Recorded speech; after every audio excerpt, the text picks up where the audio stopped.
fazemos mais uma oração, pedindo que o Senhor nos abençoe agora no estudo da sua palavra. Assim como você está, por gentileza, feche seus olhos e ora comigo. Pai Santo, estamos em tua presença mais uma vez. Que toda a honra e toda a glória sejam dadas ao teu santo nome.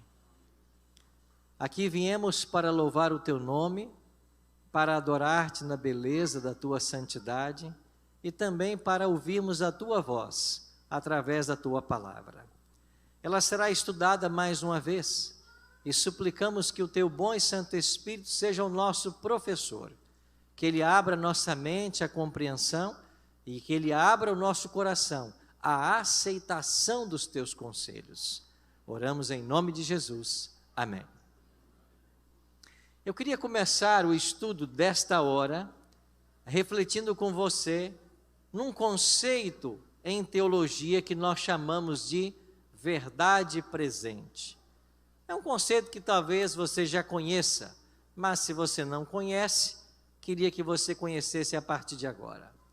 O conceito teológico de verdade presente é que Deus tem em cada momento da história uma mensagem a ser apresentada. Deus tem uma mensagem clara a ser dada em cada momento da história. Vou dar um exemplo para vocês. O que você acha que era a verdade presente para Adão e Eva? Éden? Não, Éden era o local que eles moravam. Qual era a mensagem de Deus, a principal mensagem que nós chamamos de verdade presente para Adão e Eva? Adão e Eva, estão vendo aquela árvore lá? Não coma dela. Se você comer, você vai? Tinha uma mensagem mais importante para Adão e Eva no Jardim do Éden? Não, isso é verdade presente. Se você comer daquela árvore, você vai morrer. Não coma. Verdade presente. Vamos viajar cerca de 1.600 anos a partir de Adão e Eva e nós chegamos a uma época em que a humanidade estava completamente entregue ao pecado. Deus então resolveu acabar com o problema do pecado. Nos dias de Noé, qual era a verdade presente? Eu mandei construir um barco. Está completa a mensagem? Não, o que falta? Entra nele. Quando vier o dilúvio, a terra inteira será inundada, e não importa se você sabe nadar ou não, só vai sobreviver quem entrar aonde? Isso é verdade presente. Não tem coisa mais importante a ser anunciada. Vai vir um dilúvio. O planeta vai ser inundado. Só existe uma forma de escapar. É um barco. Você tem que entrar nele. Quem entrar vai se salvar. Quem não entrar vai se perder. Quantas pessoas acreditaram na mensagem de Noé? Ele mais 7, né? Os 8 se salvaram. E toda aquela geração pereceu nas águas do dilúvio. Todos morreram, porque não acreditaram na verdade presente, na mensagem de Deus. Agora vamos voltar para o século 21. Você veio adorar a Deus nessa manhã de sábado, está dentro de uma igreja, e logicamente a pergunta que você já está fazendo é: pastor, qual é a verdade presente para nós hoje? Porque em cada momento da história houve uma verdade presente, certo? Mas então, qual é a verdade presente de Deus hoje? Qual é o recado que Deus tem para dar para você? Bom, para chegarmos nesse recado, vamos voltar lá para João na ilha de Patmos. Então, abra sua Bíblia em Apocalipse, no capítulo 4, ou 3. Apocalipse, capítulo 3. Os capítulos 2 e 3 do livro de Apocalipse, eles registram 7 cartas que Deus enviou à igreja. Essas 7 cartas foram endereçadas a igrejas que existiam nos dias de João. Elas estavam lá na Ásia Menor. Não eram as únicas, haviam várias, mas o Espírito Santo pensou de todas as igrejas que haviam 7: Éfeso, Esmirna, Pérgamo, Tiatira, Sardes, Filadélfia e Laodiceia. O Espírito Santo orientou João a escrever cartas para esses endereços. E você sabe que o livro do Apocalipse, escrito por João, finalmente não tinha papel, era um pergaminho, ou era um papiro. Esse livro, com 22 capítulos que você tem hoje, foram preparadas 7 cópias do livro, e uma cópia foi levada para Éfeso, uma cópia para Esmirna, uma cópia, assim as primeiras 7, os 7 exemplares do Apocalipse foram endereçados às 7 igrejas. Por que Deus orientou João a escolher estas 7 igrejas? Porque elas estavam vivendo situações diversas que representariam 7 fases pelas quais passaria o povo de Deus ao longo da história. Você tem que gravar isso, porque se você não gravar, você nunca vai entender os capítulos 2 e 3 de Apocalipse. Vou repetir. Por que Deus orientou João a escolher estas 7 igrejas, dentre todas as que haviam naquele período? Porque estas 7 igrejas estavam vivendo situações que representariam o estado da igreja de Deus em 7 períodos da história, da primeira vinda até a segunda vinda. Então, a primeira carta é endereçada a Éfeso. A vida espiritual de Éfeso era um retrato do que seria a vida espiritual da igreja de Cristo no primeiro século. Como era a igreja de Cristo no primeiro século? Quem eram os membros dessa igreja? Pedro, Paulo, Tiago, Filipe, André. Você acha que essa igreja era uma igreja boa? Tinha poder nessa igreja? Tinha ensino? Era uma igreja fortíssima, porque os membros dela eram os próprios apóstolos de Cristo, com exceção de Judas. E se não bastasse aqueles 11 heróis da fé, Cristo foi lá na estrada de Damasco e chamou mais um. Chamou quem? Paulo, o apóstolo dos gentios, o homem que mais escreveu no Novo Testamento. Esta era a igreja de Éfeso. A doutrina era pura, a fé era pura, era uma igreja missionária, os irmãos eram unidos.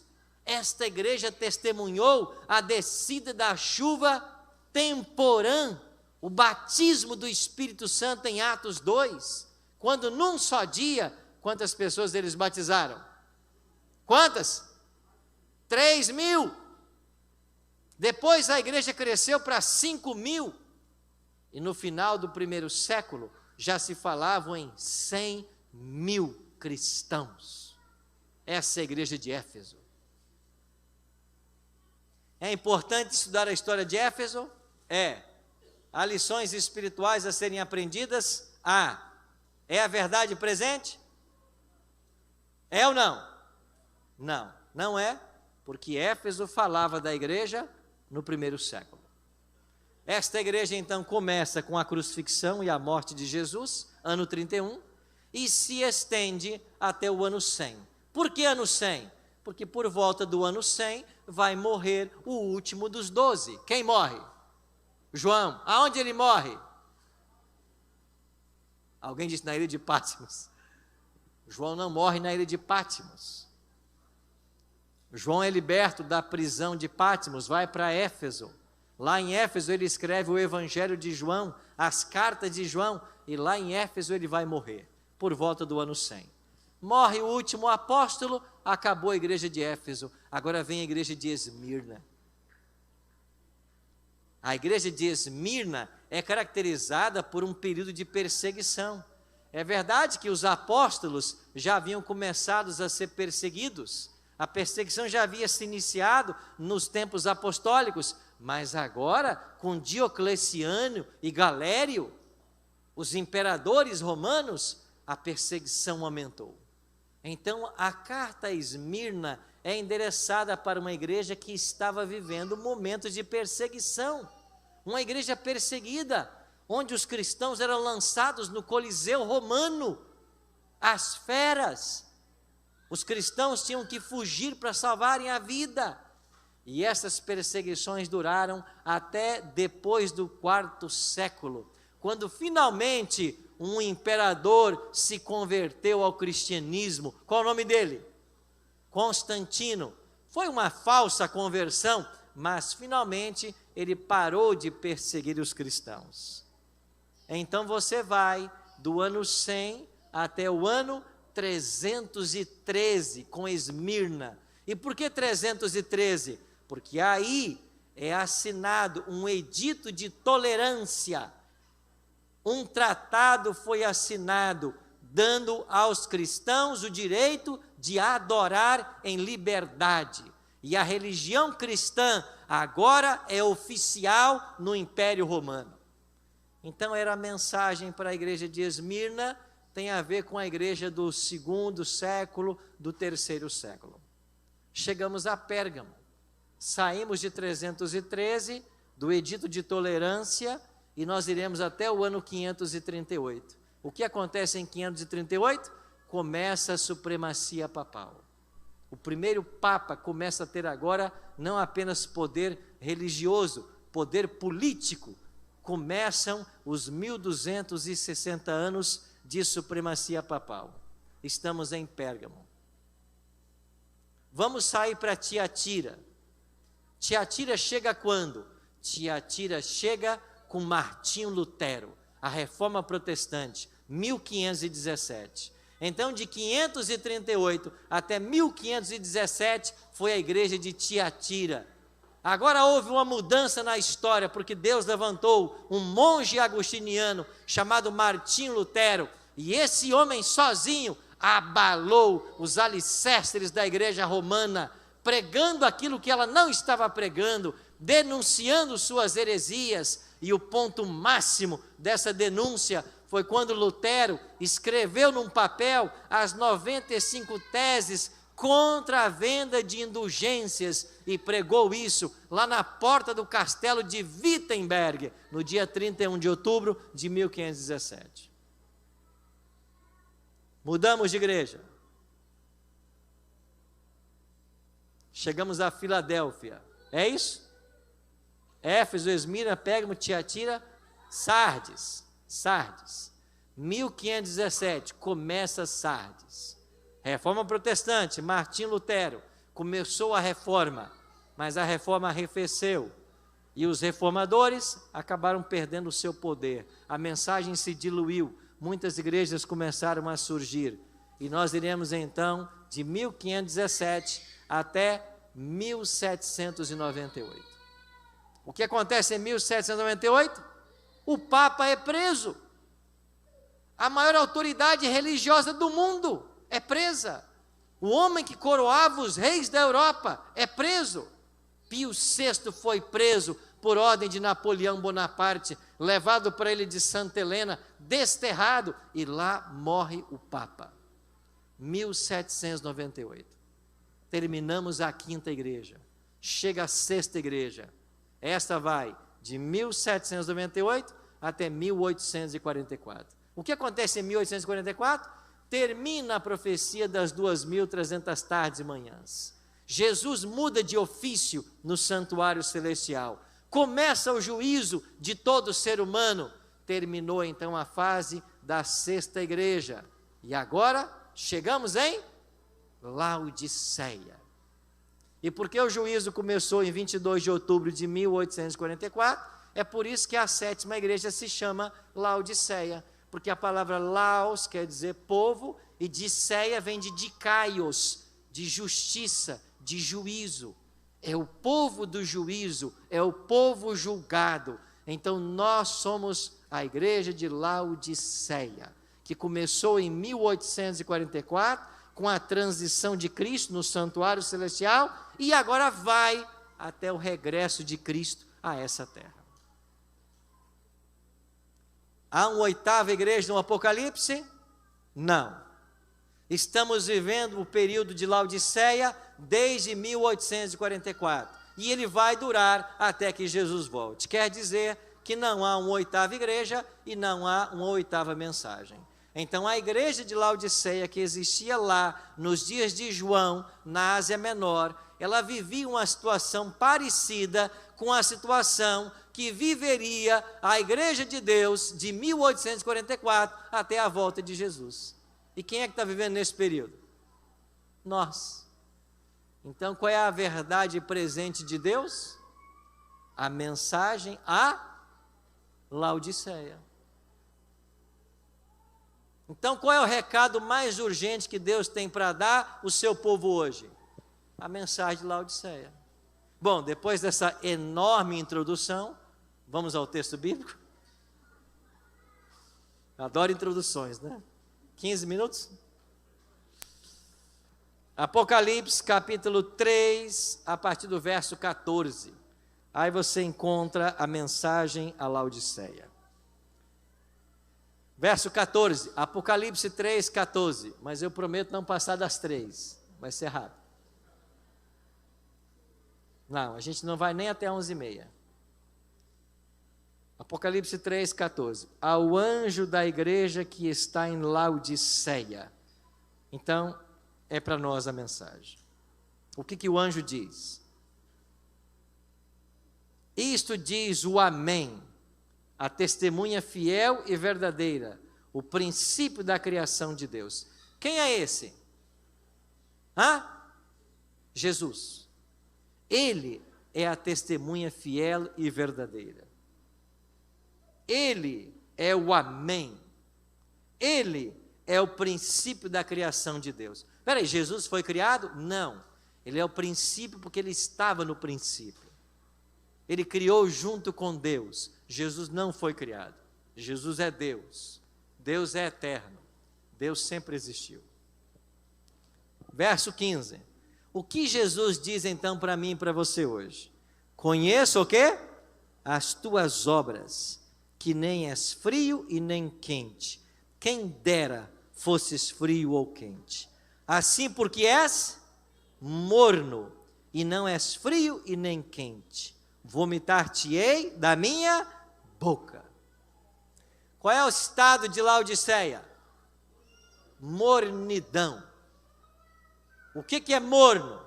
Não é quente nem frio. O que é morno? Tudo está bem. Estudou a lição hoje? Não. Tá bom. Leu a Bíblia? Li. Tá bom. Foi à igreja sábado? Não. Tá bom. Fui sair antes. Cheguei atrasado? Tá bom. Tudo tá bom. É o estado de mornidão. Mornidão significa indiferença religiosa. Tanto faz. Indiferença religiosa. Nada pior do que a indiferença. Quem dera, disse Cristo para Laodiceia, você fosse frio ou quente. Quem dera você estivesse em algum extremo. O pior é que você é indiferente. E por que você é indiferente? Jesus apresenta o motivo. Verso 17. Como dizes, sou rico e estou enriquecido, e de nada tem o quê? Falta, e não sabe que és um desgraçado, miserável, pobre, cego e nu. Qual é o problema da indiferença de Laodiceia? Ela acha que é rica. Ela acha que tem tudo. Isso é tão forte que eu, participando uma vez de um concílio de líderes de nossa igreja, quando eu disse que os 144 mil eram pessoas leais a Deus, de qualquer religião, eu quase fui apedrejado, porque alguns achavam que 144 mil tinha que sair de dentro do adventismo. Não, os 144 mil saíram de dentro da igreja adventista. Irmãos, quem te ensinou isso? Os 144 mil serão todos os fiéis, leais a Deus no tempo do fim, não importa a sua origem. São aqueles que estavam em Babilônia e que na hora 10ª aceitaram o último convite de Deus. Eles também pertencerão aos 144 mil, e é claro que dentro do movimento adventista também haverá pessoas que vão participar dos 144 mil, mas você percebe o grau de autossuficiência que às vezes temos?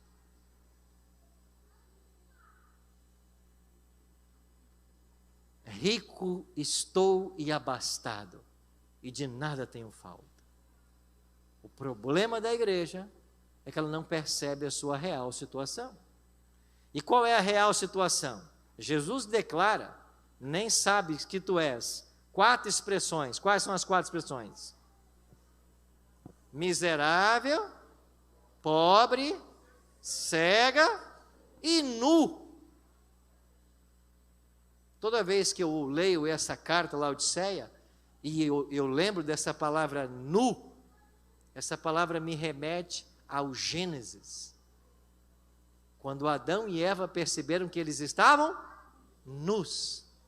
E quando é que eles perceberam que eles estavam nus?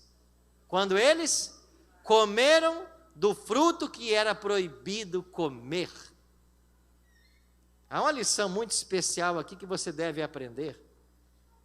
Quando Adão e Eva participam do fruto, eles perceberam que eles estavam nus. A palavra hebraica é a palavra arumim, nus. Mas arumim é a raiz, tem em sua raiz hebraica a palavra arum. E ela aparece mais uma vez em Gênesis 3. E sabe aonde que ela aparece? No verso 1. Quando Gênesis 3, 1 diz que a serpente era a mais sagaz de todos os animais. A palavra traduzida por sagaz é arum.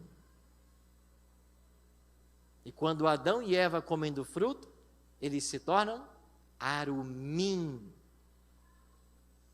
Eles foram criados iguais a Deus, mas o pecado os tornou iguais a quem?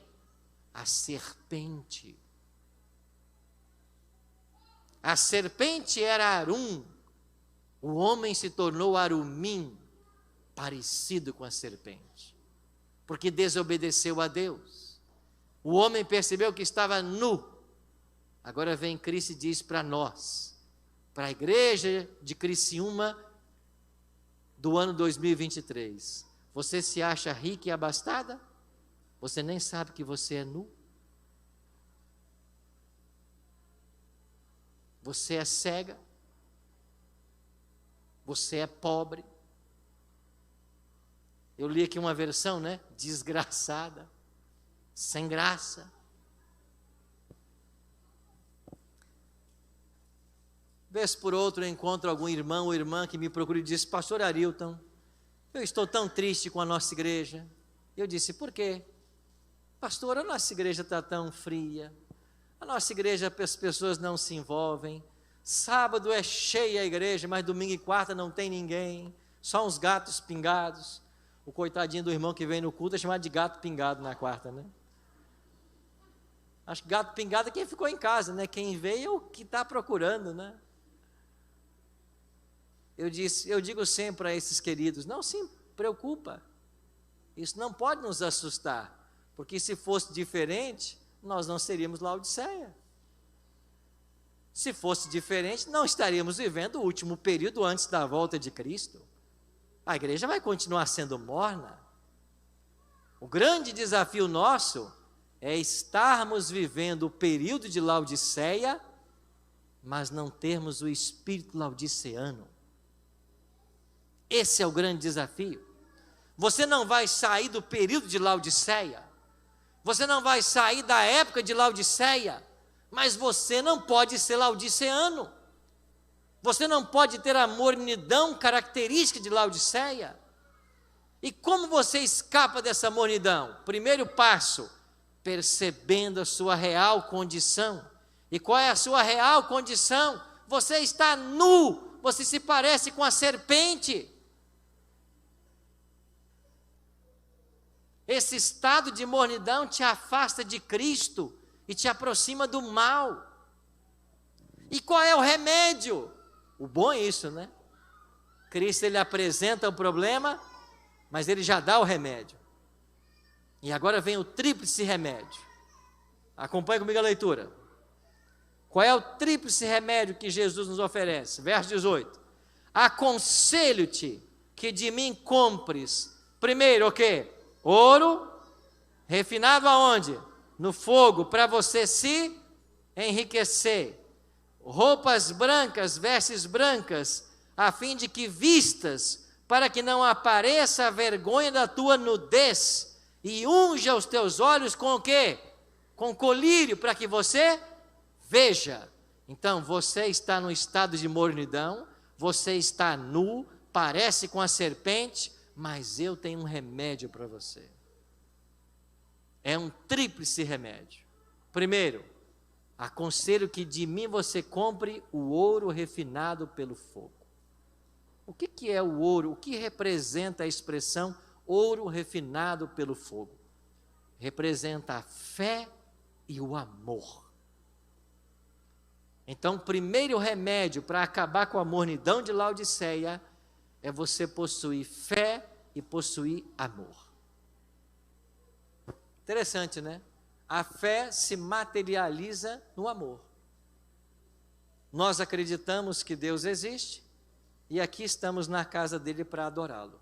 A fé se materializa e nós o adoramos porque nós o amamos. Você precisa ter fé como cristão. Você precisa agir pela fé. Mas, pastor, o que é fé? Bom, a melhor definição é Paulo quem dá aos Hebreus. É a certeza das coisas que se esperam e a convicção de fatos que não se veem. Então, você espera que vai acontecer, como nós esperamos a volta de Jesus, e é a convicção de fatos que não se veem. Você vê aquilo que as pessoas não veem. Vou dar um exemplo.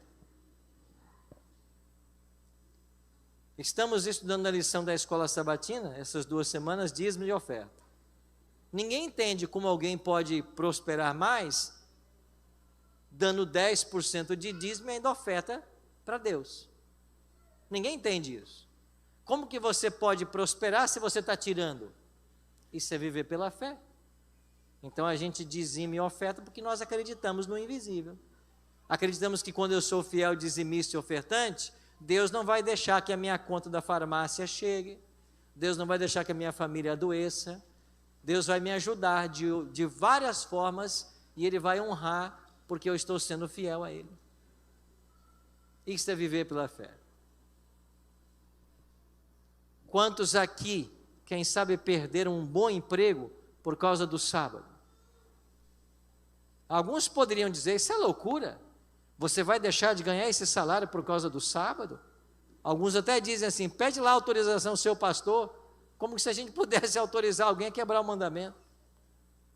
Mas você vai e perde o emprego, você vai e gasta 6, 7 anos para se formar numa graduação, você não pode fazer um curso de pós, porque cai no sábado, mas você vai avançando em fé, porque você acredita no invisível. Você acredita naquilo que ninguém está vendo. Isso é viver pela fé. Agora, pastor, como é que eu posso crescer em fé? Porque quando eu olho para a Bíblia, eu encontro Daniel, José, Paulo. Como que eu posso crescer em fé? Fé é um músculo. O músculo tem 2 caminhos. Ou ele se fortalece, se desenvolve, ou ele atrofia. Fé é isso. Ou ela se desenvolve, ou ela atrofia. Como que você desenvolve um músculo? meditando todo dia de manhã cedo. Vou caminhar em meditação 10 quilômetros para fortalecer o meu pulmão. Eu vou fazer 30 abdominal aqui na mente. Vai funcionar? Não. A fé é um músculo. Quer crescer em fé? Exercite-a. E como você exercita? Começando com as pequenas coisas. Porque Deus vai dando todo dia oportunidade a você, para você viver pela fé. E quando você se agarra a todas as oportunidades, por menores que sejam, para exercer a fé, Deus vai te dando mais condições, Deus vai te ajudando mais. E quem sabe um dia você chegue ao ponto de Abraão, onde Deus diz assim: pega o teu filho, vá lá e sacrifica ele para mim. Abraão foi lá e sacrificou. Porque Abraão tinha fé. Abraão pensava: se eu vou matar, porque Deus vai ressuscitar, ele é o dono da vida. Mas Deus foi tão bondoso que nem deixou que ele matasse. Isso é fé. Abraão é o pai da fé. Abraão não perdeu a chance de acreditar em Deus. E chegou a um ponto que Deus pôde prová-lo ao máximo. Agora, você tem as provações diárias e você resiste a ela, ou você não abraça essas provações no sentido de não permanece leal, você não aproveita essas oportunidades, como que a fé vai crescer? Ela não vai se desenvolver. Então todos os dias Deus vai dando para nós oportunidades, para que chegue um momento que você possa crescer em fé. É isso que Deus deseja para nós. A fé é um músculo, tem que ser exercitada. O amor. João 13:35. Cristo falou assim: nisto conhecerão todos que sois meus discípulos, se tiverdes amor uns para com os outros. Sabe qual é a prova máxima do nosso discipulado?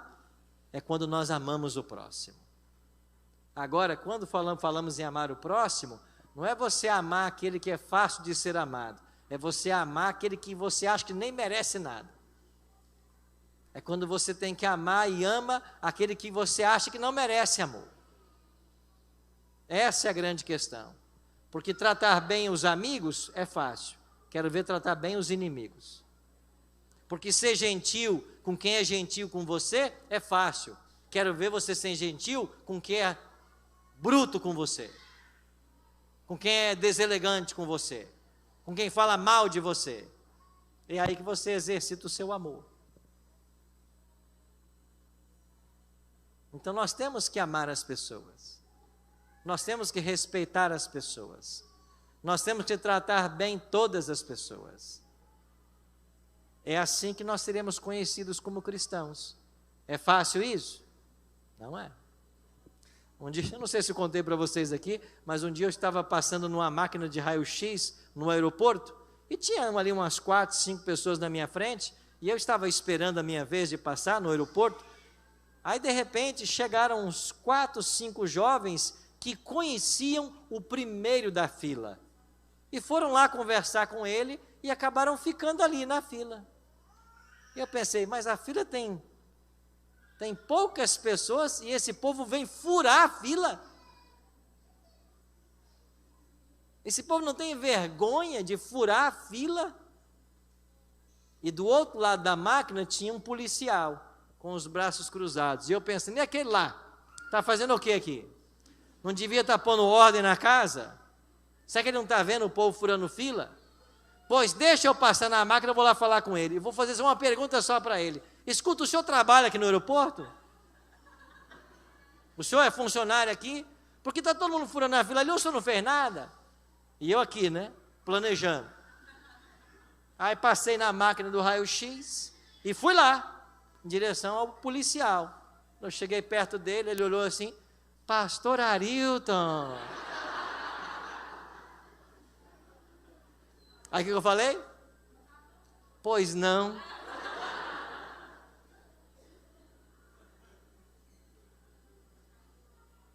em que posso ser útil? O senhor é uma pessoa tão distinta.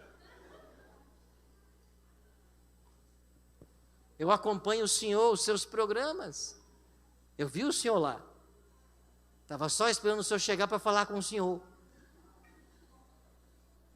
Se ele esperasse 10 segundos, eu teria perdido um amigo. Você percebe como a gente tem que ser cuidadoso? Como a gente tem que tratar bem todo mundo? Como o amor tem que ser disseminado? E a gente nunca perde por isso. Deus diz assim, olha, eu vou dar para você um ouro. Sabe o que é ouro? É a oportunidade de você crescer em fé e amar o próximo. Isso vai mudar a sua vida. Vou dar uma dica ao contrário. Quer ter um câncer? Levanta a mão, quem quer ter um câncer? Ninguém quer ter?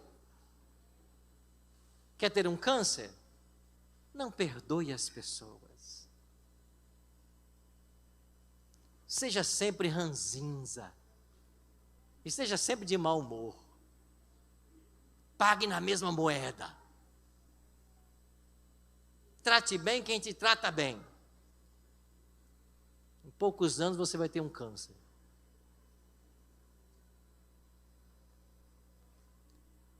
Isso é religião. Isso é cristianismo. Jesus quer que a igreja seja rica. Então dá ouro para nós. Fé e amor.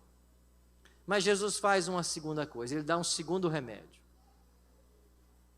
Eu vou dar para você vestes brancas. Você está parecendo a serpente. Você está nu. Eu vou cobrir você com vestes brancas. O que representam as vestes na Bíblia? As vestes brancas? A pura justiça de Cristo. Ou seja, você é sim pobre, cego, miserável, nu. Você é tudo isso. Isso é verdade. Mas eu vou pegar as vestes puras e santas que eu conquistei pela minha vida santa, por ter vivido na terra 33 anos e nunca ter pecado, pela justiça que eu tenho, eu vou pegar essa veste e eu vou colocar sobre você. E quando eu colocar a minha veste sobre você, e você for parar no juízo, porque você é a igreja do juízo, é Laodiceia, quando você for julgado no tribunal, o promotor, que é o próprio Satanás, de acordo com Apocalipse 12, né? O acusador dos irmãos, quando ele disser que você tem que ser condenado porque você é pecador, e ele tem razão porque você é, mas o juiz vai olhar a veste branca de justiça que eu vou colocar sobre você. E é por causa dessa veste que você vai ser absolvido. Não é nada que você tenha, não é nada que você faça, é a veste que você vai usar a partir de agora. Eu vou dar para você a minha justiça. E Cristo não pode ser condenado. E como Deus não condena Jesus, porque Ele é santo, você é salvo por tabela. Você é absolvido não por sua justiça, mas pela justiça dele. Isso é justificação. É Deus pegar tudo que é mal em você, todas as suas más obras, e trocá-las pela veste branca da justiça dele. Então nós somos salvos não porque somos bons, mas porque ele é bom. Nós somos salvos porque o seu pecado sai para que entre a pureza dele. Nós somos salvos porque Cristo pagou o preço do nosso pecado. Nós somos salvos porque nós somos pecadores e merecíamos a morte, mas ele já morreu a morte. E é por isso que você não tem que morrer. Isto é as vestes brancas, que é o segundo remédio à Laodiceia. Mas tem ainda um terceiro remédio, e com isso eu termino. Qual é o terceiro remédio? Colírio para ungir os teus olhos, a fim de que vejas. O que simboliza o colírio de Apocalipse 3, 18? O Espírito Santo. Colírio é o discernimento espiritual que nos habilita a caminharmos nessa vida.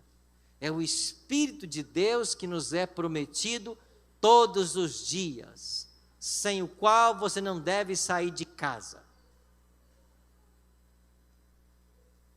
A primeira tarefa nossa como cristãos, a primeira tarefa do dia, deve ser clamar pelo batismo do Espírito Santo. Não saia de casa sem clamar pelo batismo do Espírito. Este é o colírio para que você veja. É o remédio dado a Laodiceia. Nós precisamos desse colírio, nós precisamos desse Espírito, porque é esse Espírito que nos fala, que nos orienta, que nos adverte, que nos conforta. Ele é o Consolador, é Ele que vai estar sempre ao lado em todos os momentos da nossa vida. É Ele que vai te abençoar, Ele que vai te usar, Ele que vai te fortalecer. Não saia de casa sem esse colírio. E então Jesus conclui a sua carta dizendo para Laodiceia, depois de oferecer o tríplice remédio, verso 19, eu repreendo e castigo a todo quantos amo, sê pois zeloso e faz o quê?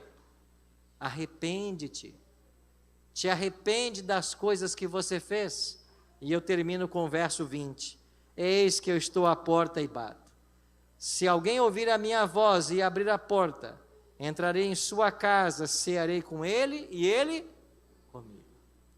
O grande problema de Laodiceia é que Jesus está do lado de fora. O grande problema de Laodiceia é que Jesus continua fora. Ele não está dentro. Esta porta de Apocalipse pode ser comparada à porta do coração, que deve ser aberta para que Jesus entre. Eu estou à porta e bato. Aí vem a condição: se alguém ouvir a minha voz e abrir a porta, eu entro. Porque Jesus não força ninguém a nada. Quem tenta forçar as coisas é o diabo. Jesus só apela, fala com ciência, admoesta, convida, mas ele não força nada. Então eu estou à porta e eu vou bater. Se ouvirem, se abrirem, eu entro. E se Cristo não entrar, você continuará sendo apenas um rótulo, um invólucro, um pacote, que dentro não tem nada. Como disse Cristo dos fariseus, sepulcros caiados. Sepulturas bonitas por fora, mas um defunto apodrecendo lá dentro. Somos nós sem Cristo. Não existe pior testemunho para o cristianismo do que um cristão sem Cristo. Não existe. Porque em nome de Cristo se cometem as maiores atrocidades. Em nome de Cristo se machuca muito mais. Não existe nada pior do que um cristão sem Cristo. Então, Laodiceia, eu e você, não podemos deixar Jesus lá fora. Mas nós temos que abrir a porta do coração para que Ele entre e Ele tome a refeição conosco. Pastor, na prática, o que é abrir a porta então? É você deixar que o controle da sua vida nas mãos dEle. É você deixar que a palavra dEle oriente você em todas as coisas.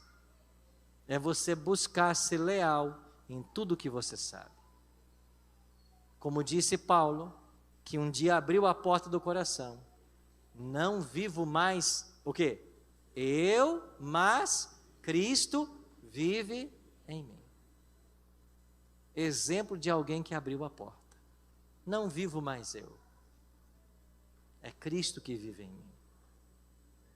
Quando termina a carta, Jesus falou assim: a todo aquele que vencer, vai sentar no trono comigo, assim como eu venci e me sentei no trono com meu Pai. Aqueles que abrem a porta e deixam Jesus entrar, um dia eles vão se assentar no próprio trono de Cristo. Já pensou? Que promessa? Nós nos assentaremos no trono de Cristo, assim como Ele venceu e se sentou no trono do Pai. Não existe lugar mais especial. Por isso, abramos nosso coração nessa manhã e deixemos que Jesus seja o Senhor de nossas vidas. Lembre-se, você não consegue escapar do período de Laodiceia, da igreja de Laodiceia, mas não seja você um laodiceano.